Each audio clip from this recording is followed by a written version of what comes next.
हम राष्ट्रपति विषय में राष्ट्रपति की कार्यपालिका और व्यवस्थापिका संबंधी जो शक्तियां थी उनका अध्ययन कर चुके थे। आज जो बची हुई राष्ट्रपति की शक्तियां हैं उनके बारे में हम अध्ययन करेंगे, विस्तृत बातों को जानने का प्रयास करेंगे ताकि आपको अपने शिक्षण में किसी प्रकार की कोई बाधा उत्पन्न न हो। देखिए दोस्तों, राष्ट्रपति की व्यवस्थापिका संबंधी शक्तियों के पश्चात आगे जो शक्तियां आती हैं वो आती हैं राष्ट्रपति की न्यायिक शक्तियां। राष्ट्रपति की न्यायिक शक्तियां, न्यायिक शक्तियां कौन कौन सी हैं इनके बारे में हम जानेंगे। राष्ट्रपति की न्यायिक शक्तियां, तो ये अलग अलग आएंगी दोस्तों। राष्ट्रपति की न्यायिक शक्तियां सबसे पहले हम देख लेते हैं आर्टिकल 72 अनुच्छेद 72, राष्ट्रपति की समाधान शक्तियां। राष्ट्रपति की समाधान शक्तियां,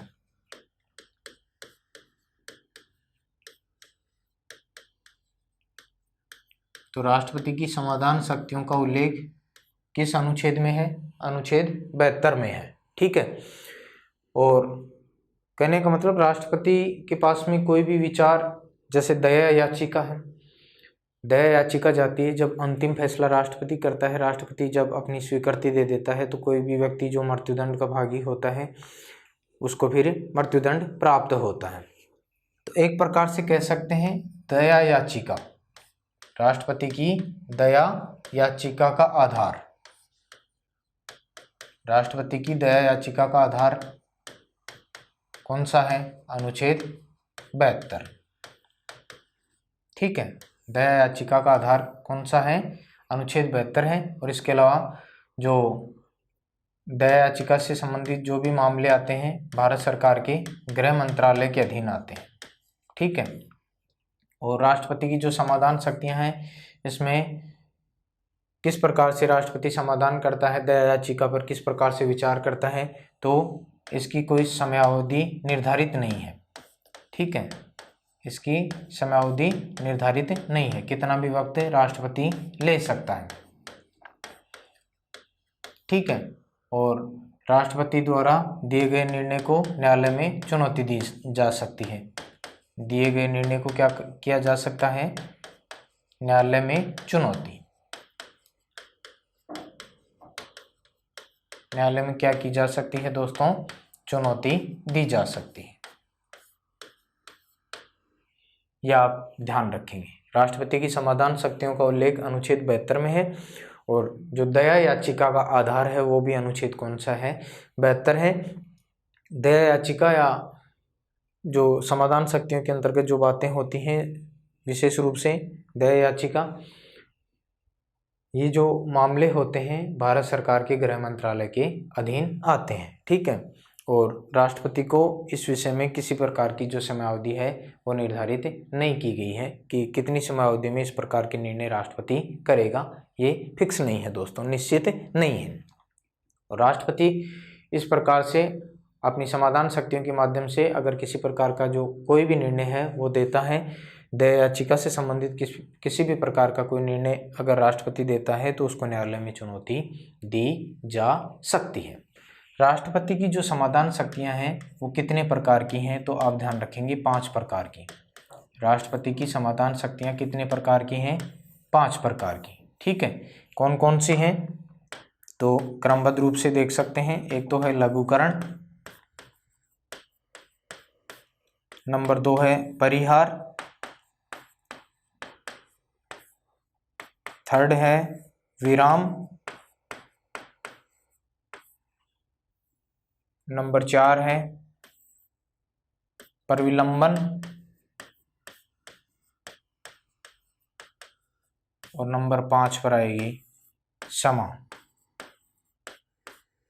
ठीक है, तो ये राष्ट्रपति की 5 प्रकार की समाधान शक्तियों का उल्लेख आर्टिकल 72 में अनुच्छेद 72 में किया गया है। इस शब्दावली को हम जानने का प्रयत्न करेंगे। लघुकरण क्या है? सजा की प्रकृति में परिवर्तन। सजा की प्रकृति में राष्ट्रपति क्या कर सकता है दोस्तों, परिवर्तन कर सकता है। ठीक है, जैसे सजा की प्रकृति क्या है, मृत्युदंड है, तो उसको क्या कर सकता है, बदल सकता है, उम्र कैद में तब्दील कर सकता है। यह है लघुकरण, सजा की प्रकृति में बदलाव करना। उसके बाद में परिहार। परिहार का मतलब सजा की मात्रा को बदलना, दंड की मात्रा को में परिवर्तन, दंड की मात्रा में परिवर्तन। ठीक है,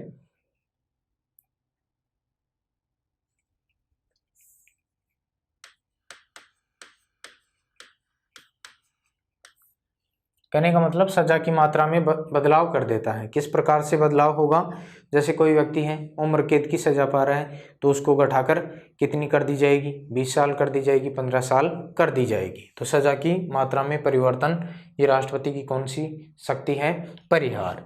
विराम। विराम का मतलब है कुछ परिस्थितियों में सजा को कम करना, सजा को क्या करना, कम करना। कुछ परिस्थितियों में सजा को कम करना, जैसे कोई वृद्ध अपराधी है, किसी बीमारी से ग्रसित है, उसके ऊपर राष्ट्रपति विचार कर सकता है। ठीक है, जैसे कोई महिला अपराधी है, जैसे महिला अपराधी होते हुए अगर कोई गर्भवती महिला है, तो उसकी राष्ट्रपति क्या कर सकता है, सजा कम कर सकता है। कौन सी शक्ति के माध्यम से, विराम के माध्यम से। ध्यान रखेंगे परिस्थिति अनुसार, ऐसा नहीं है कि सबकी करेगा, परिस्थिति को ध्यान में रखकर राष्ट्रपति इस प्रकार का निर्णय कर सकता है दोस्तों। पर विलंबन का मतलब क्या है, दंड को कुछ समय के लिए टालना, कुछ समय के लिए टालना, कि अपराधी जो है वो अपने बचाव हेतु और कोई उपाय कर सके। कहने का मतलब बचाव हेतु अन्य तरीके अपना सके। ठीक है, तो दंड को कुछ समय के लिए टाल देता है राष्ट्रपति कि आप अपने बचाव में अगर कुछ करना चाहते हैं, अगर किसी प्रकार से मामले को आगे बढ़ाना चाहते हैं तो बढ़ा सकते हैं। ठीक है, तो ये होता है पर विलंबन, थोड़ी देरी करना, दंड को कुछ समय के लिए राष्ट्रपति टाल देता है। और समा का मतलब क्या है, पूर्ण रूप से माफ करना, पूर्ण रूप से माफ करना। तो ये है राष्ट्रपति की समाधान शक्तियां दोस्तों। 5 मैंने आपके सामने रखी हैं, किसी प्रकार की आपको समस्या नहीं होनी चाहिए। ये राष्ट्रपति की न्यायिक शक्तियों के अंतर्गत अनुच्छेद 72 में दी गई है। न्यायिक शक्तियों का कहीं वास्तविक रूप से उल्लेख नहीं है, लेकिन अलग अलग जो आर्टिकल हैं उसके माध्यम से राष्ट्रपति की न्यायिक शक्तियां हमारे सामने आती हैं। तो समझ गए होंगे, किसी प्रकार की आपको कोई समस्या नहीं है। उसके बाद में आगे न्यायिक शक्तियों के अंतर्गत ही आर्टिकल आएंगे अनुच्छेद 124, न्यायिक शक्तियों के अंतर्गत 124। इसके सब क्लोज 2 नंबर 2 में क्या है, सर्वोच्च न्यायालय के न्यायाधीशों की नियुक्ति, सर्वोच्च न्यायालय के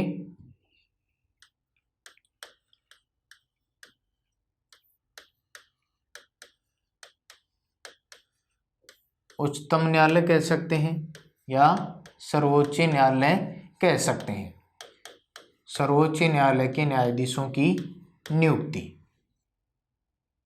कौन करेगा, राष्ट्रपति करेगा। और इस नियुक्ति के संबंध में क्या जारी करता है, वारंट जारी करता है। एक शब्द है दोस्तों वारंट, इसका हिंदी अर्थ होता है अधिपत्र। भारत में कुछ पदाधिकारी ऐसे हैं जिनकी नियुक्ति के संदर्भ में भारत का राष्ट्रपति क्या जारी करता है, वारंट जारी करता है, जिसको हिंदी में क्या कह सकते हैं, अधिपत्र कह सकते हैं। ठीक है, तो सर्वोच्च न्यायालय के न्यायाधीशों की नियुक्ति हेतु राष्ट्रपति क्या जारी करेगा, एक वारंट जारी करेगा, अपने हस्ताक्षर युक्त वारंट, इसको बोला जाता है अधिपत्र, इसको कहा जाता है। ठीक है, अनुच्छेद 124(2) के अंतर्गत ये बात कही गई है। अनुच्छेद 124(6) के अंतर्गत ये बात भी कही गई है कि न्यायाधीशों को शपथ भी कौन दिलाएगा? राष्ट्रपति दिलाएगा। ठीक है, तो ये भी ध्यान रखेंगे विशेष रूप से वारंट जारी करता है। तो यहाँ पर आप कुछ बातों को जान लीजिए, मेरे ख्याल से आपके शिक्षण के दृष्टिकोण से अच्छा रहेगा।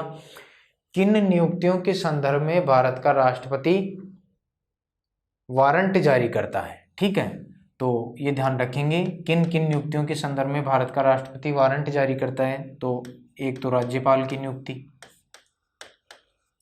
इसके अलावा HC और HC supreme court, high court, ठीक है, के न्यायाधीशों की नियुक्ति,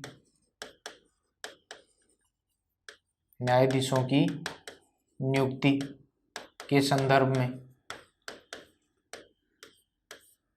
इसके अलावा भारत का जो मुख्य न्यायाधीश नियंत्रक और महालेखा परीक्षक है उसकी नियुक्ति के संदर्भ में, इसके अलावा SC आयोग, राष्ट्रीय अनुसूचित जाति आयोग, राष्ट्रीय अनुसूचित जनजाति आयोग, इसके अलावा अन्य राष्ट्रीय पिछड़ा वर्ग आयोग। ठीक है, इनकी जो इनके अध्यक्ष होते हैं, उपाध्यक्ष होते हैं, सदस्य होते हैं, ठीक है, अध्यक्ष, उपाध्यक्ष और सदस्यों की नियुक्ति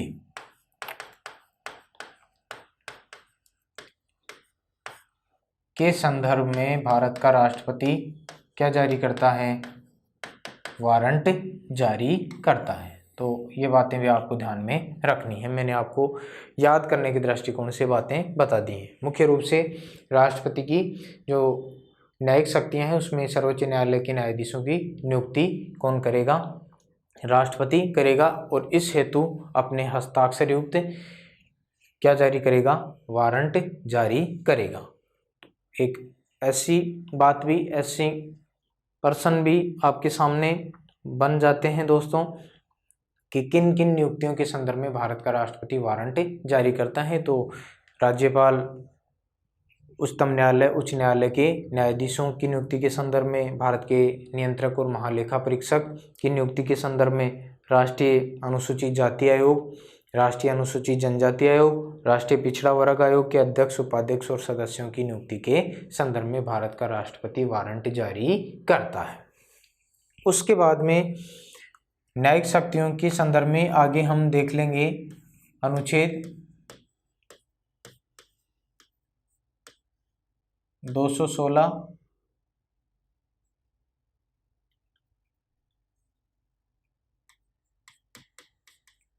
अनुच्छेद 217, इसमें जो उच्च न्यायालय है, उच्च न्यायालय के न्यायाधीशों की नियुक्ति, उच्च न्यायालय के न्यायाधीशों की नियुक्ति,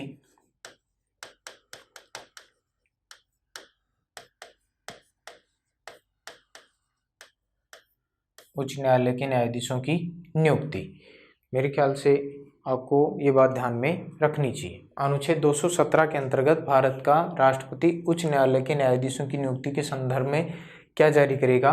वारंट जारी करेगा। ये बात विशेष रूप से आपको ध्यान में रखनी है। ठीक है, इससे पहले आर्टिकल 216, अनुच्छेद 216 में ये बात भी कही गई है, ये भी आपको यहाँ पर नोट के रूप में देख लेना है।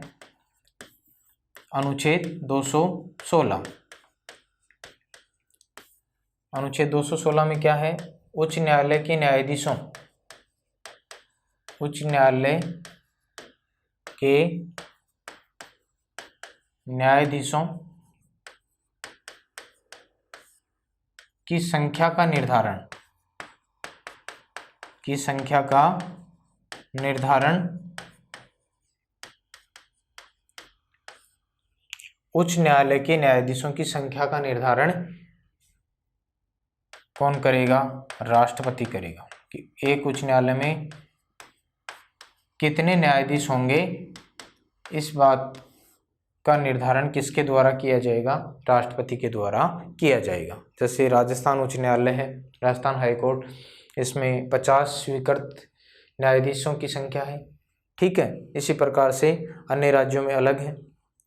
तो उच्च न्यायालय में न्यायाधीशों की संख्या का निर्धारण किसके द्वारा होता है? राष्ट्रपति के द्वारा। ये बात अनुच्छेद 216 में है। 17 में उच्च न्यायालय के न्यायाधीशों की नियुक्ति राष्ट्रपति करेगा, ठीक है। कौन करेगा? राष्ट्रपति करेगा। तो ये राष्ट्रपति की न्यायिक शक्तियों के अंतर्गत ही ये बातें आती हैं। उसके बाद में न्यायिक शक्तियों में ही आगे देखेंगे हम अनुच्छेद 143। अनुच्छेद 143। अनुच्छेद 143 में क्या क्या बातें हैं? अनुच्छेद 143 में उच्चतम न्यायालय से परामर्श करने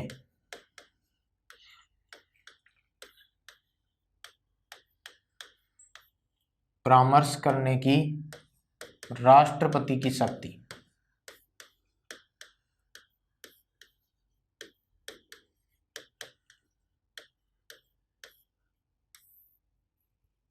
आर्टिकल 143, अनुच्छेद 143 में क्या बात बताई गई है? उच्चतम न्यायालय से परामर्श करने की राष्ट्रपति की शक्ति के बारे में बताया गया है। राष्ट्रपति के सामने कोई ऐसा प्रश्न आ जाए, उपस्थित हो जाए जो व्यापक महत्व का हो, तो ऐसे विषय पर राष्ट्रपति क्या करेगा? उच्चतम न्यायालय से परामर्श करेगा। दोस्तों, प्रश्न नहीं, परामर्श करेगा, ठीक है। परामर्श देना या नहीं देना ये किस पर निर्भर करता है? उच्चतम न्यायालय पर। और परामर्श को मानना या न मानना ये किस पर निर्भर करेगा? राष्ट्रपति पर निर्भर करेगा, ठीक है। भारत का जो राष्ट्रपति है उच्चतम न्यायालय से जो परामर्श करता है, परामर्श मांगता है, ये केंद्रीय मंत्रिपरिषद की अनुशंसा पर करता है ऐसा कार्य। उच्चतम न्यायालय से परामर्श करने की जो राष्ट्रपति की शक्ति है, इसमें ये बताया गया है कि उच्चतम न्यायालय से जो राष्ट्रपति ने परामर्श ली है, इसको मानना या न मानना किस पर निर्भर करेगा? स्वयं राष्ट्रपति पर निर्भर करेगा, ठीक है। ये निर्णय राष्ट्रपति स्वविवेक से भी ले सकता है कि माने या न माने। तो विशेष रूप से ध्यान रखेंगे, इस अनुच्छेद 143 के अंतर्गत अब तक कितनी बार राष्ट्रपति द्वारा उच्चतम न्यायालय से परामर्श मांगा गया है? तो कितनी बार मांगा गया है परामर्श? 15 बार। कितनी बार मांगा गया है? 15 बार मांगा गया है। सर्वप्रथम मांगा गया 1951 में, सर्वप्रथम 1951 में, और अंतिम बार ये कब 2012 में 2G स्पेक्ट्रम जो घोटाला था ना, उसके संदर्भ में उच्चतम न्यायालय से परामर्श मांगा गया था। किसके द्वारा? राष्ट्रपति के द्वारा। यहाँ दोस्तों ध्यान रखेंगे, ये जो दिल्ली विधि अधिनियम है उसके अंतर्गत पहली बार परामर्श मांगा गया राष्ट्रपति के द्वारा 1951 में, और अंतिम बार कब मांगा गया? 2012 में 2G स्पेक्ट्रम के संदर्भ में। मैं जब आपको राष्ट्रपति की व्यवस्थापिका संबंधी शक्तियाँ पढ़ा रहा था, वहाँ थोड़ी सी चूक रही दोस्तों हमारे से। मैंने वहाँ बताया था कि अत्यंतिक शक्ति का प्रयोग राष्ट्रपति डॉक्टर राजेंद्र प्रसाद के द्वारा 1954 में किया गया था, ठीक है। और उस 1954 में जो पेप्सू विधेयक था उसके संदर्भ में किया गया था। किसके संदर्भ में? पेप्सू विधेयक के संदर्भ में। पेप्सू यानी Punjab and eastern Patiala state union के संदर्भ में किया गया था। तो वो बात आपको वहाँ पर ध्यान रखनी है। यहाँ पर 15 बार परामर्श राष्ट्रपति के द्वारा लिया गया है। कहाँ से? उच्चतम न्यायालय से। ठीक है।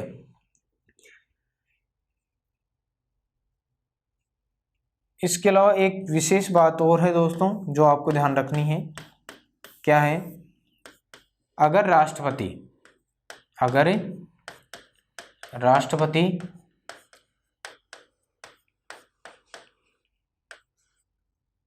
संविधान लागू होने के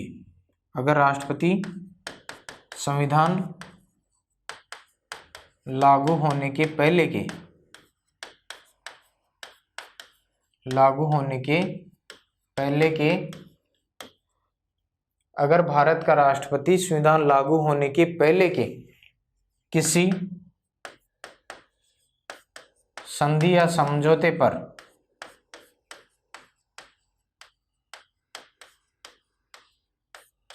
पर क्या मांगेगा? परामर्श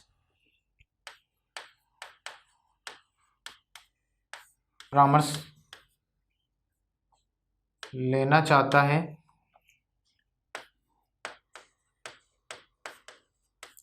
तो उसे यह परामर्श देना आवश्यक है। परामर्श देना क्या है? आवश्यक है। जरूरी है कि इस प्रकार से आनाकानी नहीं की जा सकती उच्चतम न्यायालय के द्वारा।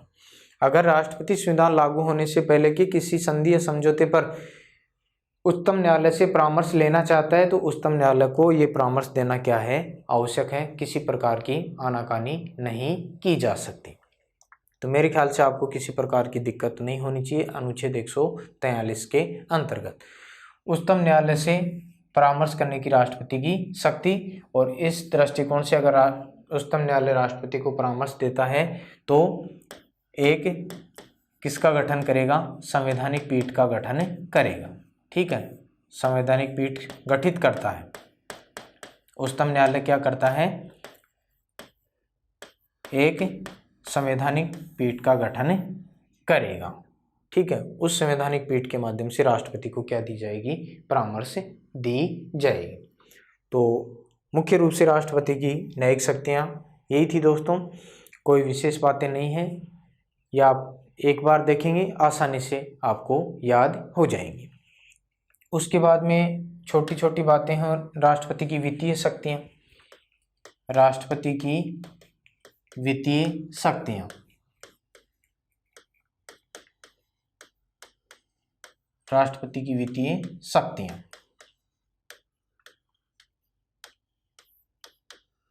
तो राष्ट्रपति की वित्तीय शक्तियाँ, इनका भी उल्लेख अलग अलग आर्टिकल में है।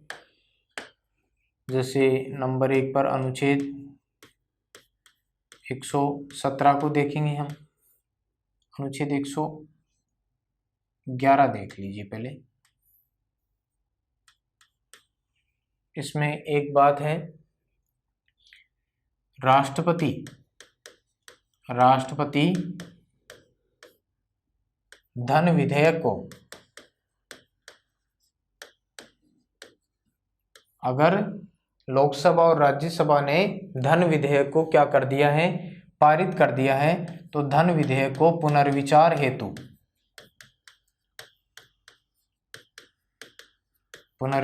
हेतु नहीं लौटा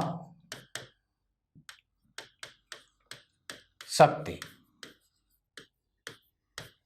राष्ट्रपति धन विधेयक को पुनर्विचार हेतु नहीं लौटा सकते। लोकसभा और राज्यसभा द्वारा पारित धन विधेयक को राष्ट्रपति पुनर्विचार हेतु नहीं लौटा सकते। ठीक है, उसके बाद में आगे जो बात आती है अनुच्छेद 117, राष्ट्रपति धन विधेयक को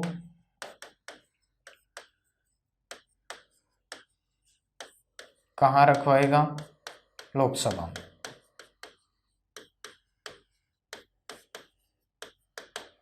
ठीक है, राष्ट्रपति धन विधेयक को कहाँ रखवाएगा? सबसे पहले लोकसभा में। तो ये भी बात आपको विशेष रूप से ध्यान रखनी है अनुच्छेद 117 के अंतर्गत। उसके बाद में अगली जो बात आती है वो अनुच्छेद 267 वित्तीय शक्तियों के अंतर्गत वित्त की बात कर रहे हैं हम।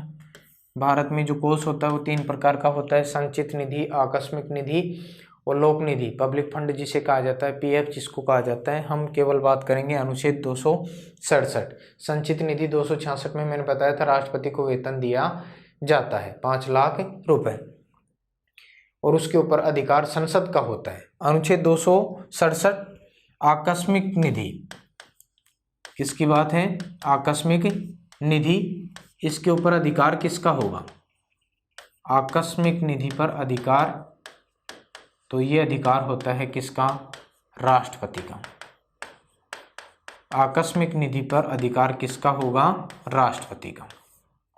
ठीक है, ये ध्यान रखेंगे, ये राष्ट्रपति की वित्तीय शक्तियां आती हैं दोस्तों। आकस्मिक निधि का प्रयोग कब किया जाता है? आकस्मिक निधि का प्रयोग राष्ट्रपति कब करने के लिए कह सकता है? तो प्रयोग जब सत्र नहीं चल रहा हो, जब संसद का सत्र नहीं चल रहा हो, नहीं चल रहा हो, जब संसद का सत्र नहीं चल रहा हो तो राष्ट्रपति आकस्मिक निधि से किसी प्रकार का कोई व्यय अगर करना चाहते हैं तो ये अधिकार राष्ट्रपति दे सकते हैं, क्योंकि उनके पास में आकस्मिक निधि का पूरा क्या है? अधिकार है।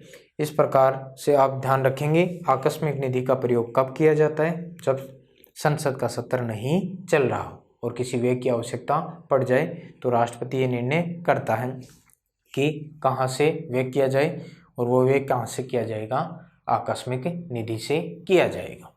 और उसके पश्चात वित्तीय शक्तियों के अंतर्गत ही अगली जो बात आती है अनुच्छेद 280।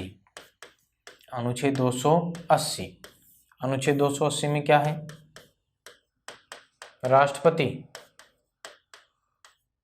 राष्ट्रपति संविधान लागू होने, स्पष्ट लिखा हुआ है, संविधान लागू होने के 2 वर्ष के भीतर, 2 वर्ष के भीतर तथा उसके पश्चात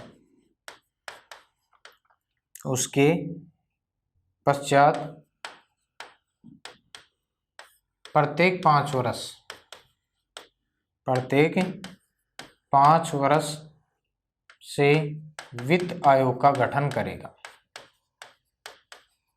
वित्त आयोग का गठन करेगा कि संविधान लागू होने के 2 वर्ष के भीतर और उसके बाद में प्रत्येक 5 वर्ष से वित्त आयोग का क्या करेगा? गठन करेगा। अनुच्छेद 280 में कौन?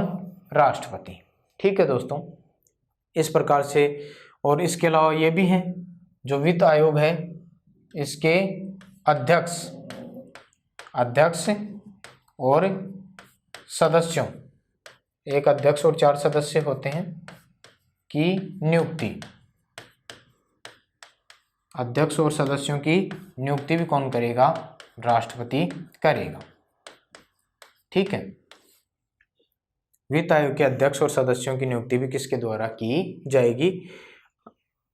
राष्ट्रपति के द्वारा, अनुच्छेद 280 में। और अनुच्छेद 281 भी देख लीजिए। अनुच्छेद 281 किसी से जुड़ा हुआ है? राष्ट्रपति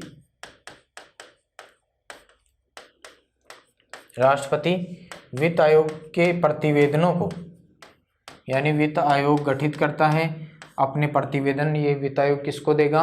राष्ट्रपति को देगा। तो राष्ट्रपति वित्त आयोग के प्रतिवेदनों को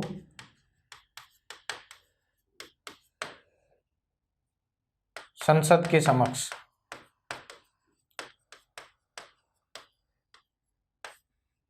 ठीक है रखवाएगा। वित्त आयोग के प्रतिवेदनों को भारत सरकार को देगा। भारत सरकार क्या निर्णय लेती है वो किसके समक्ष? संसद के समक्ष रखवाएगा, अनुच्छेद 281 के अंतर्गत।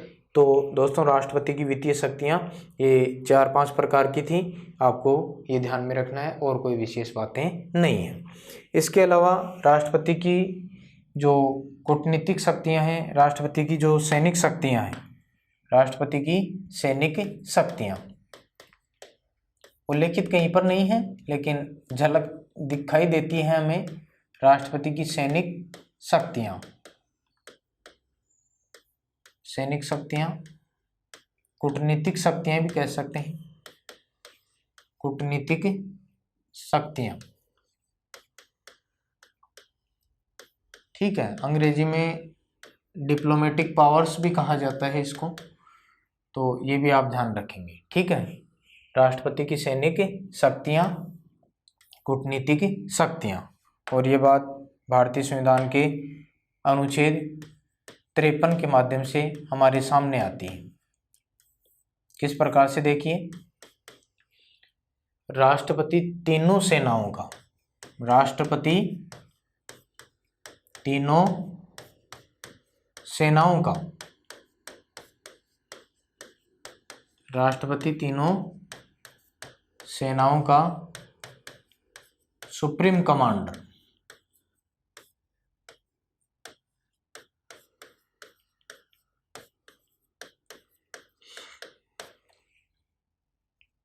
राष्ट्रपति तीनों सेनाओं का क्या होगा, सुप्रीम कमांडर होगा।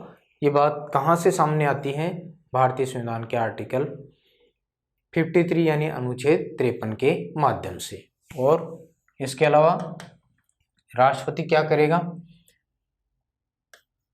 जो राजदूत होते हैं विदेशों में, जो राजदूत एम्बेसडर नियुक्त किए जाते हैं, हाई कमिश्नर या जो उच्चायुक्त होते हैं, हाई कमिश्नर यानी उच्चायुक्त, इनकी क्या करेगा, नियुक्ति करेगा, ठीक है। इनकी क्या करेगा, नियुक्ति करेगा। राष्ट्रपति राजदूत और उच्चायुक्त, हाई कमिश्नर की क्या करेगा, नियुक्ति करेगा। और सभी संधि और समझौते, अंतर्राष्ट्रीय संधि होती हैं या समझौते होते हैं,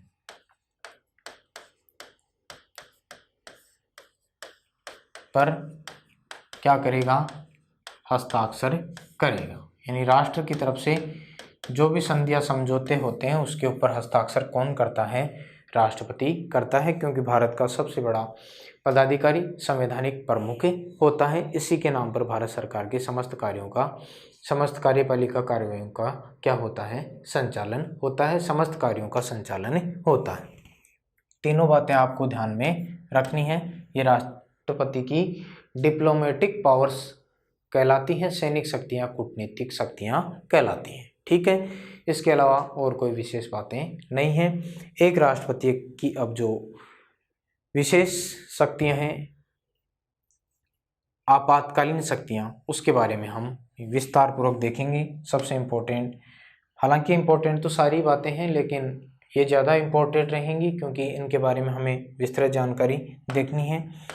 राष्ट्रपति की आपातकालीन शक्तियाँ, राष्ट्रपति की आपातकालीन शक्तियाँ,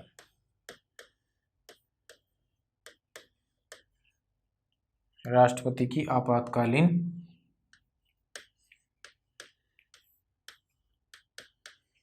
शक्तियाँ, राष्ट्रपति की आपातकालीन शक्तियाँ, इनका जो वर्णन है संविधान के भाग 18 में, किसमें है, भाग 18 में, अनुच्छेद 352 से लेकर 360 तक, ये ध्यान रखना है, ठीक है।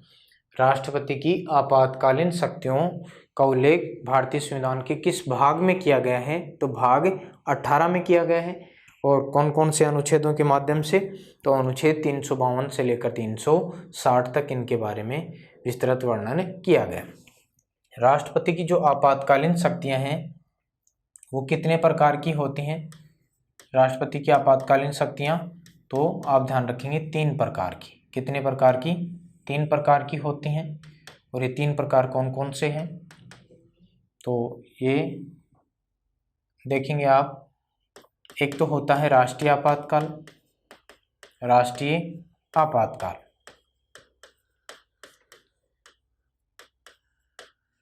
दूसरा होता है राष्ट्रपति शासन, ये राष्ट्रपति की दूसरी आपातकालीन शक्ति है। और जो थर्ड होता है वो होता है वित्तीय आपातकाल। वित्तीय आपातकाल, वित्तीय आपातकाल। तो इस प्रकार से राष्ट्रपति की आपातकालीन जो शक्तियां हैं वो कितने प्रकार की हैं? 3 प्रकार की। इसका उल्लेख अनुच्छेद 352 में है। इसका उल्लेख अनुच्छेद 356 में है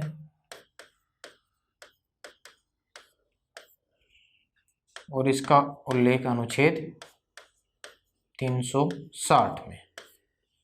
ठीक है, अब हम इनके बारे में एक एक के बारे में विस्तृत चर्चा करेंगे। तो सर्वप्रथम हम नंबर 1 पर लेते हैं किसको? राष्ट्रीय आपातकाल। राष्ट्रीय आपातकाल, और इसका उल्लेख है भारतीय संविधान की अनुच्छेद 352।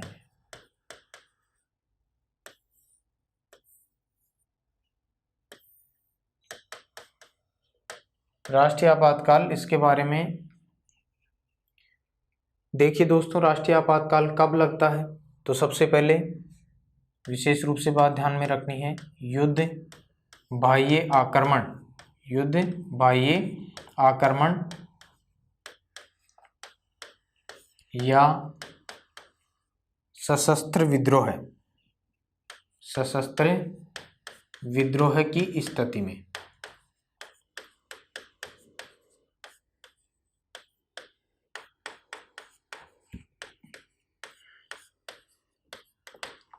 राष्ट्रीय आपातकाल कब लगता है दोस्तों? जब हमारे देश की अन्य देश के साथ में कैसी परिस्थितियां बन जाएं? युद्ध जैसी परिस्थितियां बन जाएं। ठीक है, हमारे देश के ऊपर किसी दूसरे देश ने क्या कर दिया हो? आक्रमण कर दिया हो, भारी आक्रमण, या फिर कौन सी स्थिति? सशस्त्र विद्रोह की स्थिति में संपूर्ण देश या देश के किसी भूभाग में भी क्या लगाया जा सकता है? राष्ट्रीय आपातकाल लगाया जा सकता है। ध्यान रखेंगे विशेष रूप से बात, युद्ध, बाह्य आक्रमण या सशस्त्र विद्रोह की स्थिति में संपूर्ण देश या देश के किसी एक भाग में क्या लगाया जा सकता है? राष्ट्रीय आपातकाल लगाया जा सकता है। इसके अलावा अनुच्छेद 352 में ये बात भी बताई गई है, इनमें से 3 आधार हैं, युद्ध, बाह्य आक्रमण या सशस्त्र विद्रोह। इनमें से केवल एक आधार पर, केवल संदेह के आधार पर, केवल किसके आधार पर? संदेह के आधार पर ही, संदेह के आधार पर ही, संदेह के आधार पर ही क्या लगाया जा सकता है? राष्ट्रीय आपातकाल लगाया जा सकता है। ऐसा लगे कि ऐसी स्थिति उत्पन्न होने वाली है, केवल संदेह हो, तब भी क्या लगाया जा सकता है? राष्ट्रीय आपातकाल लगाया जा सकता है। अगर परिस्थितियां ऐसी बन जाएं, ऐसी उपस्थित हो जाएं, तो लगेगा ही। अगर केवल संदेह किया जाता है तो भी राष्ट्रीय आपातकाल लगाया जा सकता है। पूरे देश में भी लगाया जा सकता है या देश के किसी भूभाग में भी लगाया जा सकता है। इसके अलावा जो विशेष बात है वो ये है दोस्तों, सशस्त्र विद्रोह शब्द मूल संविधान में नहीं था, मूल संविधान में नहीं था। ठीक है, अनुच्छेद 352 में मूल संविधान में नहीं था। इसके स्थान पर क्या, कौन सा शब्द था? आंतरिक अशांति। पहले कौन सा शब्द था मूल संविधान में? आंतरिक अशांति। ठीक है, ये शब्द था। जब हमारे संविधान का निर्माण किया गया तो अनुच्छेद 352 में क्या शब्द थे? युद्ध, बाह्य आक्रमण या आंतरिक अशांति की स्थिति में राष्ट्रीय आपातकाल लगाया जा सकता है। लेकिन इस आंतरिक अशांति शब्द को क्या कर दिया गया दोस्तों? 44वां संविधान संशोधन कब हटाया गया? 44वां संविधान संशोधन, 44वां संविधान संशोधन 1978 द्वारा क्या कर दिया गया? हटा दिया गया, हटा दिया गया। और इसके स्थान पर, इसके स्थान पर कौन सा शब्द जोड़ा गया? सशस्त्र विद्रोह शब्द जोड़ा गया। सशस्त्र विद्रोह शब्द जोड़ा गया। पहले नहीं था, कब जोड़ा गया? 1978 में 44वां संविधान संशोधन 1978 के माध्यम से जोड़ा गया। तो मेरे ख्याल से आपको ये बात समझ में आ गई होगी कि सशस्त्र विद्रोह जैसा शब्दावली अनुच्छेद 352 में कब जोड़ी गई थी? तो 1978 में। ठीक है। वर्तमान में जो आंतरिक अशांति शब्द है वो अनुच्छेद 352 में नहीं है। 44वां संविधान संशोधन 1978 के माध्यम से एक व्यवस्था और की गई। कौन सी व्यवस्था? राष्ट्रीय आपातकाल। क्या? राष्ट्रीय आपातकाल मंत्रिमंडल की लिखित सिफारिश, मंत्रिमंडल की लिखित सिफारिश, लिखित सिफारिश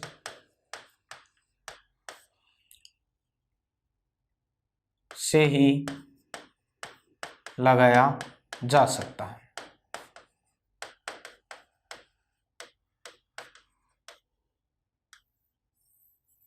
ये ध्यान रखेंगे बात। ये व्यवस्था कब जोड़ी गई? तो 44वां संविधान संशोधन के द्वारा ये बात जोड़ी गई थी। राष्ट्रीय आपातकाल वर्तमान में मंत्रिमंडल की लिखित सिफारिश के आधार पर ही लगाया जा सकता है। तो मंत्रिमंडल शब्द भारतीय संविधान में कौन से अनुच्छेद के अंतर्गत दृष्टिगत होता है? अनुच्छेद 352 के अंतर्गत। ठीक है। अनुच्छेद 352 के अंतर्गत मंत्रिमंडल शब्द वर्तमान में हमें दिखाई देता है। मंत्रिमंडल शब्द का उल्लेख अनुच्छेद 352 में ही मिलता है और अनुच्छेद 352 में ही मंत्रिमंडल को क्या किया गया है? परिभाषित किया गया है। ठीक है। इसका मतलब प्रधानमंत्री और जो कैबिनेट मंत्री होते हैं वो किस में शामिल होते हैं? मंत्रिमंडल में शामिल होते हैं। इसका यही तात्पर्य है दोस्तों। तो आप ध्यान में रखेंगे, अगर वर्तमान में भारत में या भारत के किसी भूभाग में राष्ट्रीय आपातकाल लगाया जाना है तो इसके लिए केंद्रीय मंत्रिमंडल की लिखित सिफारिश आवश्यक है, तभी लगाया जाएगा। ये व्यवस्था कब कर दी गई? 44वां संविधान संशोधन 1978 के द्वारा कर दी गई। ठीक है। और इसी के माध्यम से आंतरिक अशांति शब्द हटाकर सशस्त्र विद्रोह जैसी शब्दावली भारतीय संविधान में जोड़ी गई। उसके बाद में आगे देखते हैं हम यहाँ पर, जब राष्ट्रीय आपातकाल की उद्घोषणा, राष्ट्रीय आपातकाल की जो उद्घोषणा है वो कौन करता है? आपको पता है, राष्ट्रपति। उद्घोषणा किसके द्वारा की जाएगी? राष्ट्रपति द्वारा। उद्घोषणा राष्ट्रपति करेंगे। राष्ट्रीय आपातकाल की उद्घोषणा के पश्चात एक माह में संसद के विशेष बहुमत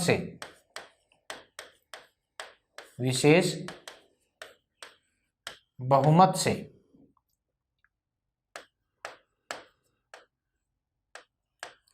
राष्ट्रीय आपातकाल का अनुमोदन होना क्या है? आवश्यक है।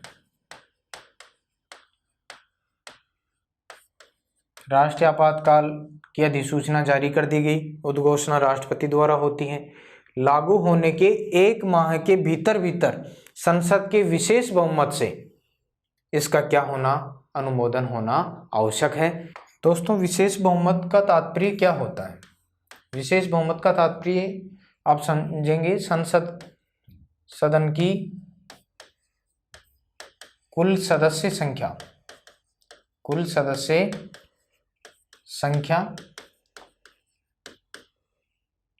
प्लस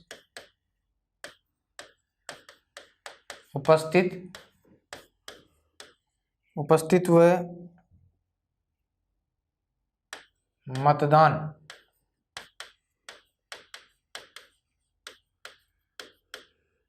मतदान करने वालों का 2/3 बहुमत।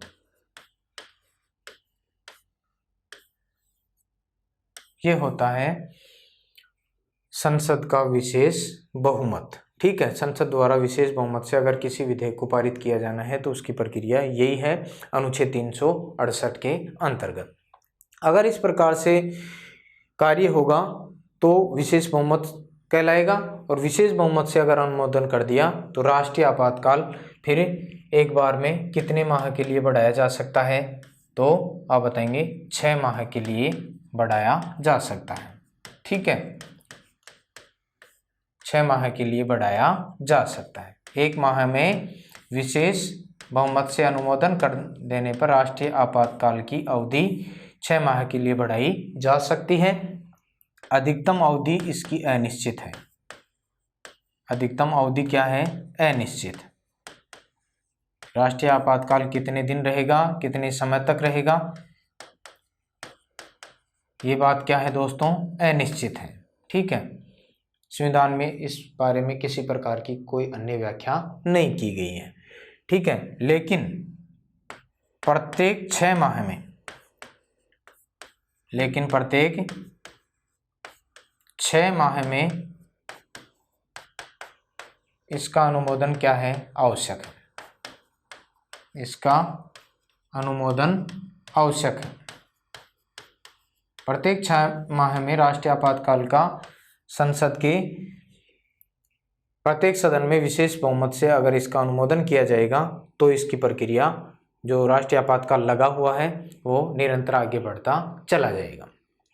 इस प्रकार की बातों को आपको ध्यान में रखना है। और इसके अलावा एक विशेष बात और है, मोस्ट बात, राष्ट्रीय आपातकाल में अगर लोकसभा भंग हो जाए, राष्ट्रीय आपातकाल लग रहा है, क्या हो जाए? लोकसभा भंग हो जाए तो राज्यसभा अनुमोदन करेगी, क्योंकि राज्यसभा कभी भंग नहीं होती है।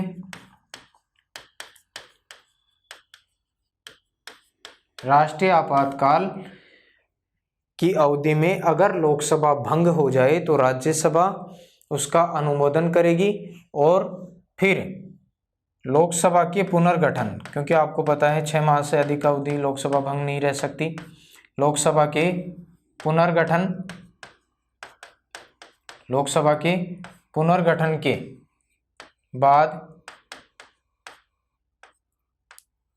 लोकसभा के पुनर्गठन के बाद सत्र के 30 दिन के भीतर, 30 दिन के भीतर, 30 दिन के भीतर लोकसभा का भी अनुमोदन आवश्यक है। लोकसभा भी क्या करेगी? अनुमोदन करेगी। लोकसभा भी अनुमोदन करेगी। ठीक है, अगर लोकसभा इस प्रस्ताव को अस्वीकार कर देती है, खारिज कर देती है, तो राष्ट्रीय आपातकाल दोस्तों क्या हो जाएगा? समाप्त हो जाएगा। ये विशेष बात है। राष्ट्रीय आपातकाल की अवधि में लोकसभा भंग हो जाती है तो राज्यसभा उसका अनुमोदन करेगी, और लोकसभा के पुनर्गठन के बाद सत्र के 30 दिन के भीतर लोकसभा भी इसका क्या करेगी? अनुमोदन या इसको स्वीकृति प्रदान करेगी। अगर लोकसभा इसको अस्वीकृति या खारिज कर देती है तो क्या होगा? ये प्रस्ताव समाप्त हो जाएगा, राष्ट्रीय आपातकाल समाप्त हो जाएगा। उसके पश्चात विशेष बात ये भी है, राष्ट्रीय आपातकाल भारत में अब तक कितनी बार लगाया गया है? अब तक राष्ट्रीय आपातकाल, अब तक राष्ट्रीय आपातकाल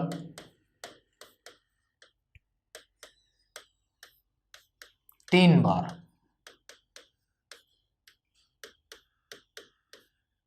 कितनी बार लगा है? 3 बार लगा है। कब कब लगा है तो एक चार्ट के माध्यम से हम देख लेते हैं ताकि आपको किसी प्रकार की असुविधा न हो।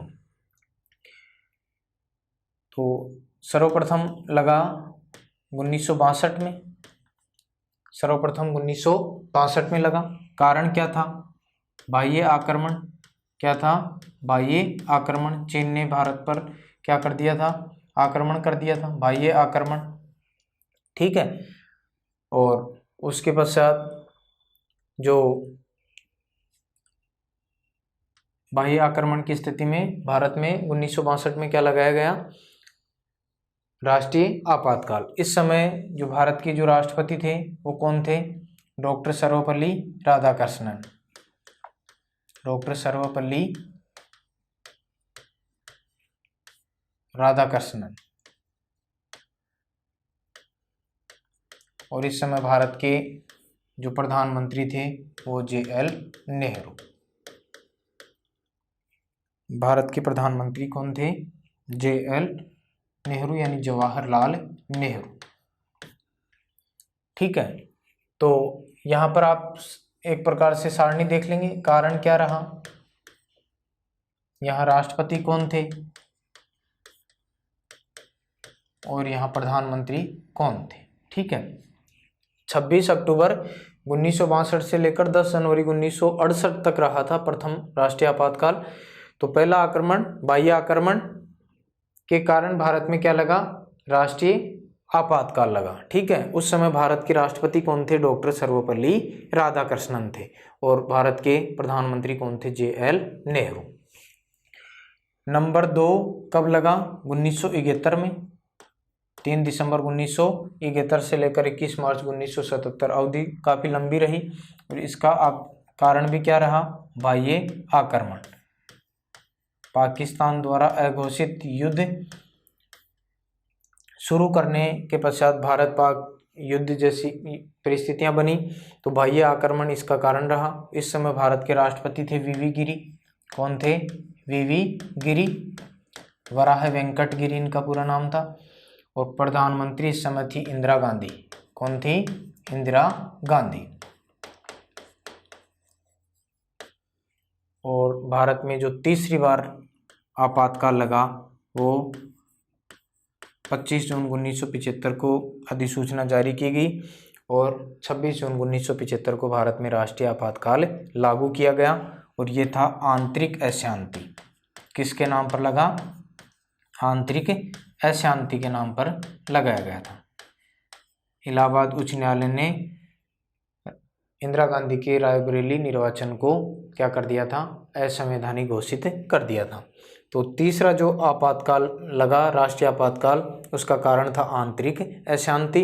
राष्ट्रपति थे फखरुद्दीन अली अहमद। फखरुद्दीन अली अहमद। ठीक है, और इस समय भी प्रधानमंत्री कौन थी? इंदिरा गांधी। तो भारत में अब तक राष्ट्रीय आपातकाल कितनी बार लगाया गया है? तो आप बता देंगे 3 बार लगाया गया है। कब? 1962 में, 1971 में और 1975 में। उसके बाद में दोस्तों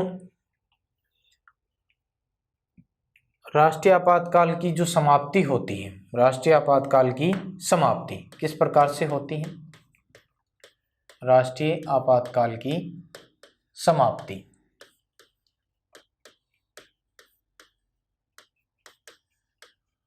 राष्ट्रीय आपातकाल की समाप्ति किस प्रकार से होती है?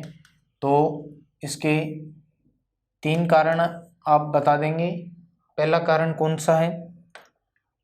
निर्धारित अवधि में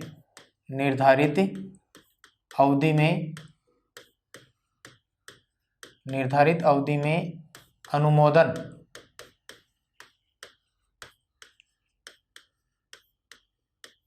नहीं मिलने पर,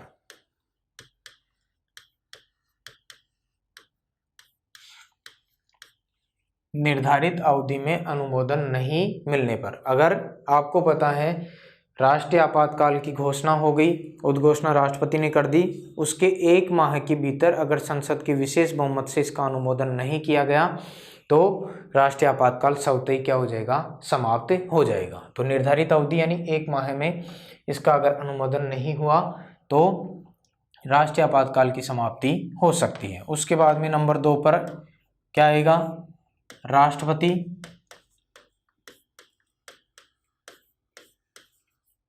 की घोषणा द्वारा, राष्ट्रपति राष्ट्रीय आपातकाल की घोषणा करते हैं और राष्ट्रीय आपातकाल की समाप्ति की घोषणा राष्ट्रपति की घोषणा द्वारा भी क्या हो जाती है? समाप्ति की जा सकती है।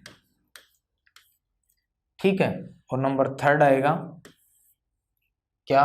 लोकसभा की पहल पर, लोकसभा की पहल पर। ठीक है, लोकसभा की पहल पर राष्ट्रीय आपातकाल समाप्त किया जा सकता है। लोकसभा की पहल किस प्रकार की होगी? कुल सदस्य संख्या के 1/10 सदस्य क्या करेंगे? लिखित में प्रस्ताव लेकर आएंगे। ठीक है, लिखित में प्रस्ताव लाएंगे। अगर लोकसभा सत्र में चल रही है तो लोकसभा अध्यक्ष, अगर नहीं चल रही है तो भारत का राष्ट्रपति उस प्रस्ताव को 14 दिन के भीतर संसद में क्या करवाएगा? चर्चा के लिए रखवाएगा।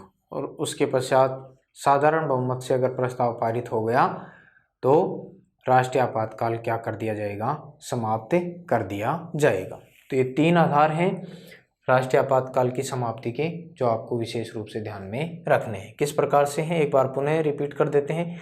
निर्धारित अवधि में अगर इसका अनुमोदन नहीं किया गया है तो नंबर 2 पर राष्ट्रपति की घोषणा द्वारा, यानी राष्ट्रपति राष्ट्रीय आपातकाल की समाप्ति की स्वयं क्या कर सकते हैं? घोषणा कर सकते हैं। और उसके पश्चात नंबर 3 पर क्या आएगा? लोकसभा की पहल पर। ठीक है, यानी लोकसभा पहल करेगी और पहल करने के पश्चात राष्ट्रपति द्वारा इसे क्या किया जा सकता है? समाप्त किया जा सकता है। तो दोस्तों, राष्ट्रपति की आपातकालीन शक्तियाँ थोड़ी लंबी हैं। अनुच्छेद 352 राष्ट्रीय आपातकाल के बारे में और भी बातें रह गई हैं, लेकिन हमारा समय यहीं पर जो क्लास का है वो पूर्ण हो जाता है। अगली जो क्लास आएगी उसमें हम राष्ट्रपति की जो बची हुई शक्तियां हैं, आपातकालीन शक्तियों के अंतर्गत जो राष्ट्रपति शासन है, वित्तीय आपातकाल है, उसके बारे में संपूर्ण जानकारी प्राप्त करने की कोशिश करेंगे। इस विषय को पूरा करने का प्रयास करेंगे।